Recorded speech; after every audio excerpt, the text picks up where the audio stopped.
ಚಳ್ಳಕೆರೆಯಲ್ಲಿ BAMS ಕ್ಲಿನಿಕ್ಗಳ ಅಕ್ರಮ allopathy. ಆರೋಗ್ಯ ಇಲಾಖೆ ಮೌನಕ್ಕೆ ಕಾರಣವೇನು? ಹೌದು, ಇದು ಚಳ್ಳಕೆರೆ ನಗರದಲ್ಲಿ ಗಲ್ಲಿಗಳಲ್ಲಿ ದಿನೇ ದಿನೇ ಹೆಚ್ಚುತ್ತಿರುವ ಬಿಎಎಂಎಸ್ ವೈದ್ಯರ ಖಾಸಗಿ ಕ್ಲಿನಿಕ್ಗಳಲ್ಲಿ ಅಕ್ರಮವಾಗಿ ಅಲೋಪತಿ ಚಿಕಿತ್ಸೆ ಮಾತ್ರೆ ಹಾಗೂ ಇಂಜೆಕ್ಷನ್ ನೀಡುತ್ತಿರುವ ಗಂಭೀರ ಆರೋಪಗಳ ನಡುವೆಯೂ ನಕಲಿ ವೈದ್ಯರ ಕ್ಲಿನಿಕ್ಗಳು ತಲೆ ಎತ್ತಿದ್ರೂ ಆರೋಗ್ಯ ಇಲಾಖೆ ಮಾತ್ರ ಮೌನ ವಹಿಸಿರುವುದು ಸಾರ್ವಜನಿಕ ವಲಯದಲ್ಲಿ ತೀವ್ರ ಆಕ್ರೋಶಕ್ಕೆ ಕಾರಣವಾಗಿದೆ. ನಗರದ ಹಲವು ಭಾಗಗಳಲ್ಲಿ ಕಾರ್ಯನಿರ್ವಹಿಸುತ್ತಿರುವ ಬಿಎಎಂಎಸ್ ಕ್ಲಿನಿಕ್ಗಳಲ್ಲಿ ಔಷಧಿ ಅಂಗಡಿಗಳಂತೆ ಅಲೋಪತಿಕ್ ಮಾತ್ರೆ, ಆಂಟಿಬಯೋಟಿಕ್ ಮತ್ತು ಇಂಜೆಕ್ಷನ್ಗಳನ್ನು ಧಾರಾಳವಾಗಿ ನೀಡಲಾಗುತ್ತಿದೆ ಎಂಬ ದೂರುಗಳು ಕೇಳಿಬರುತ್ತಿವೆ. ಇನ್ನು ಗಂಭೀರ ಸಂಗತಿಯೆಂದರೆ, ಕಾನೂನು ತಪ್ಪಿಸಲು ನೆಪಕ್ಕೆ ಮಾತ್ರ ಬಿಎಎಂಎಸ್ ವೈದ್ಯರ ಹೆಸರು ಫಲಕದಲ್ಲಿ ಉಲ್ಲೇಖಿಸಿ ವಾಸ್ತವದಲ್ಲಿ ಕ್ಲಿನಿಕ್ಗಳನ್ನು ಬಿಎಎಂಎಸ್ ವೈದ್ಯರು ನಡೆಸುತ್ತಿರುವುದು ತುಂಬಾ ಆರೋಪಗಳು ವ್ಯಾಪಕವಾಗಿವೆ.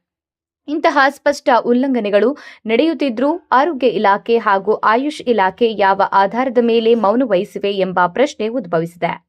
ನಿಯಮಾವಳಿಯ ಪ್ರಕಾರ ಬಿಎಎಂಎಸ್ ವೈದ್ಯರಿಗೆ ಸೀಮಿತ ಔಷಧಿ ಬಳಕೆಗೆ ಮಾತ್ರ ಅವಕಾಶವಿದ್ದು, ಸಂಪೂರ್ಣ ಅಲೋಪತಿ ಚಿಕಿತ್ಸೆ ನೀಡಲು ಯಾವುದೇ ಕಾನೂನು ಮಾನ್ಯತೆ ಇಲ್ಲ ಎಂಬುದು ಎಲ್ಲರಿಗೂ ತಿಳಿದಿರುವ ಸಂಗತಿಯೇ. ಹಾಗಿದ್ರೂ ಈ ಅಕ್ರಮಗಳು ನಿರಂತರವಾಗಿ ನಡೆಯುತ್ತಿರುವುದಕ್ಕೆ ಇಲಾಖೆಯ ನಿರ್ಲಕ್ಷ್ಯವೇ ಕಾರಣವೇ? ನಗರದಲ್ಲಿ ಈ ಕ್ಲಿನಿಕ್ಗಳು ವರ್ಷಗಳಿಂದ ಕಾರ್ಯನಿರ್ವಹಿಸುವುದಾದರೆ ಇವುಗಳಿಗೆ ಪರವಾನಗಿ ನೀಡಿದವರು ಯಾರು? ಪರಿಶೀಲನೆ ನಡೆಸುವ ಹೊಣೆಗಾರ ಅಧಿಕಾರಿಗಳು ಯಾರೂ ಇಲ್ಲವೇ? ಅಥವಾ ಕಣ್ಮುಚ್ಚಿದ ಅನುಮತಿಯೇ ಇದಕ್ಕೆ ಕಾರಣವೇ ಎಂಬ ಪ್ರಶ್ನೆಗಳು ಈಗ ಸಾರ್ವಜನಿಕರಿಂದ ಕೇಳಿಬರುತ್ತಿವೆ.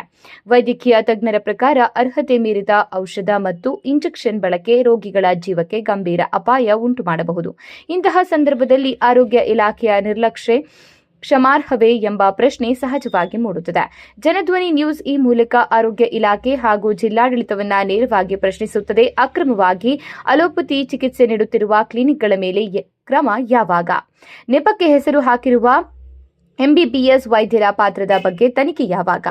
ಜನರ ಜೀವದ ಜೊತೆ ಆಟವಾಡುತ್ತಿರುವವರನ್ನ ರಕ್ಷಿಸುವವರು ಯಾರು? ಜನರ ಆರೋಗ್ಯದ ವಿಚಾರದಲ್ಲಿ ಮೌನವೇ ದೊಡ್ಡ ಅಪರಾಧ. ತಕ್ಷಣವೇ ಸಮಗ್ರ ತನಿಖೆ ನಡೆಸಿ ತಪ್ಪಿತಸ್ಥರ ವಿರುದ್ಧ ಕಠಿಣ ಕ್ರಮ ಕೈಗೊಳ್ಳದಿದ್ದರೆ ಈ ಮೌನವೇ ವ್ಯವಸ್ಥೆಯ ವಿಫಲತೆ ಎಂದು ಇತಿಹಾಸದಲ್ಲಿ ದಾಖಲಾದೀತು.